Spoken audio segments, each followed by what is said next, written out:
नहमदुहु व नुसल्ली अला रसूलिहिल करीम, अम्मा बाद, फ़अऊज़ु बिल्लाहि मिनश शैतानिर रजीम, बिस्मिल्लाहिर रहमानिर रहीम।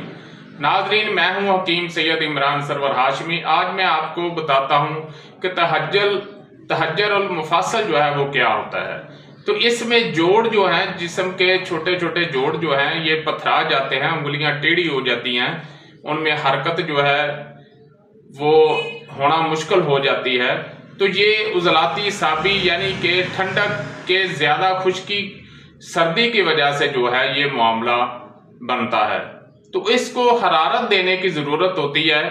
इसमें आप गुद्दी उजलाती अशिया का इस्तेमाल करेंगे, यानी गर्म खुश्क अशिया का इस्तेमाल करेंगे, तो इंशाल्लाह आहिस्ता आहिस्ता आहिस्ते आपकी जान जो है वो छूट जाएगी।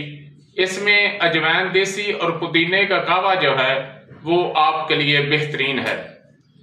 इसके अलावा छोटी ओजरी, छोटे गोश्त का दिल, छोटे जानवर का दिल, कलेजी, हलाली, फिफड़ा यानी कि इसका इस्तेमाल करें, और देसी मुर्ग का इस्तेमाल करें, मेथी का इस्तेमाल करें। इसके अलावा अदरक, पुदीना, काली मिर्च, अदरक, पुदीना, लहसुन, हरी मिर्च, इसकी चटनी बनाएं और उसको घी में भून लें, कच्ची ना खाएं। काली मिर्च और नमक का साथ इस्तेमाल करें, ये भी आपके लिए बहुत फायदेमंद होगी।